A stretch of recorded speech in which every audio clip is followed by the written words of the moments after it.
Amados, uno de los criterios más comunes, muy arraigado entre las personas, es que todos somos creados por Dios, o sea, criaturas suyas, y por consiguiente también todos somos hijos de Dios.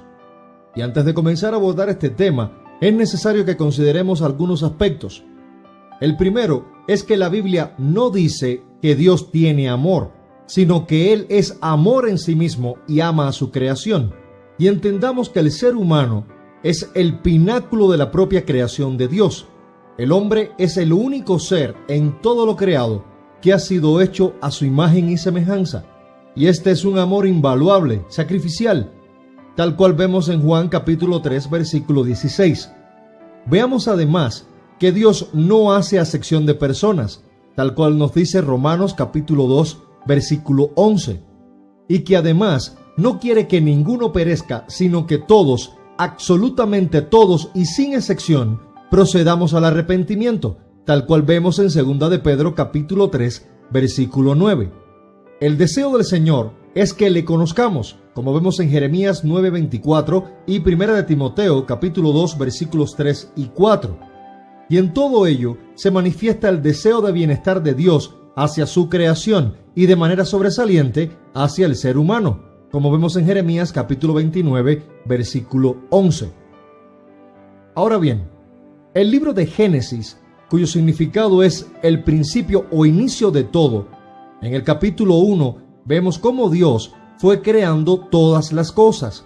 Y para el capítulo 2 del propio libro de Génesis, Dios crea a Adán, el primer hombre, y a Eva, la primer mujer. Sin embargo, en Colosenses capítulo 1, versículo 16, nos dice claramente: porque en Él fueron creadas todas las cosas, las que hay en los cielos y las que hay en la tierra, visibles e invisibles, sean tronos, sean dominios, sean principados, sean potestades, todo fue creado por medio de Él y para Él. Y el Salmo 19:1 nos dice: los cielos cuentan la gloria de Dios y el firmamento anuncia la obra de sus manos. ¿Qué nos dice la Biblia sobre el hecho de que somos sus criaturas? Las Sagradas Escrituras dicen con toda claridad que solo Dios puede dar vida. Veamos Génesis capítulo 2, versículo 7, el cual habla de cómo Dios creó a Adán del polvo de la tierra. También vemos en Deuteronomio capítulo 32, versículo 39, que nos dice: yo hago morir y hago vivir.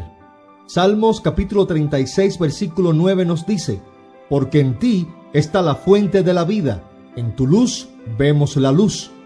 Hechos capítulo 17, verso 25, también nos dice que Dios da a todos vida y aliento a todas las cosas.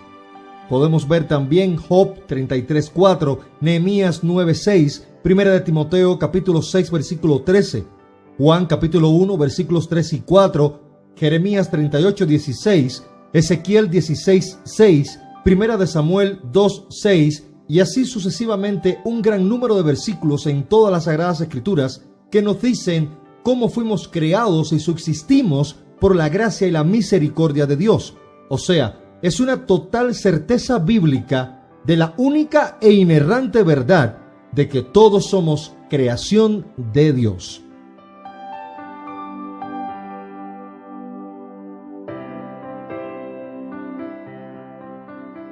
Ahora bien, la Biblia también nos habla en Génesis capítulo 3 sobre la desobediencia del hombre que dio lugar al pecado, trayendo consigo la separación del hombre de Dios.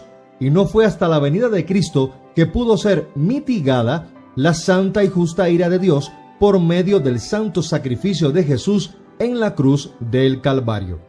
Por otra parte, las Sagradas Escrituras nos dicen que todos estábamos destituidos de la gloria de Dios, tal cual vemos en Romanos capítulo 3, versículo 23, sin esperanza de restaurar nuestra relación con Él por nuestros propios medios. Fue cuando Dios ofreció a su único Hijo para que por medio de Él pudiésemos ser salvos y venir a la presencia del Señor. Veamos Juan capítulo 3, versículos 16 y 17. Sin embargo, para que esta restauración de nuestra relación con Dios tuviese efecto en nosotros, es necesario creer y aceptar a Jesucristo, su Hijo, como nuestro Señor y Salvador, siendo este el único camino al Padre. Véase Juan capítulo 14, versículo 6. Tengamos por certeza que Dios no aceptará en su eterna presencia ni tendrá como hijo a alguien que no sea conformado a la imagen de su Hijo Jesucristo. Solo aquellos que han nacido de nuevo son hijos de Dios. Veamos lo que nos dice Juan capítulo 1, versículos 12 y 13, y cito: Mas a todos los que le recibieron, a los que creen en su nombre, les dio potestad de ser hechos hijos de Dios, los cuales no son engendrados de sangre, ni de voluntad de carne, ni de voluntad de varón, sino de Dios. Y para que el Espíritu de Dios venga a morar con y en nosotros, es necesario que antes recibamos a Jesús como nuestro Señor y Salvador. Romanos capítulo 9, versículo 8 nos dice que no por ser descendientes naturales somos hijos de Dios, sino aquellos que lo son por medio de la promesa, la cual fue hecha a Abraham, y estamos hablando de Cristo Jesús. O sea, somos hechos hijos de Dios cuando, por medio de nuestra relación personal con Jesús, somos salvos y adoptados en la familia de Dios, lo cual vemos en Romanos capítulo 8, versículos 14 al 17. Un hijo de Dios es adoptado por el Señor mediante la fe en Cristo, conforme vemos en Gálatas capítulo 3, versículo 26. Y nadie podrá alcanzar esta meta a menos que acepte primeramente a Jesús como su Señor y Salvador. Por eso, que todos seamos criaturas hechas a imagen y semejanza de Dios es una realidad y un hecho bíblico. Pero también, conforme nos dicen las Sagradas Escrituras, solo por medio de la fe en Cristo, con la presencia del Espíritu Santo en y con nosotros, viviendo para obedecer la voluntad de Dios y poner por obra su palabra, podremos ser no solamente criaturas de Dios, sino ser llamados también por Él hijos del Altísimo.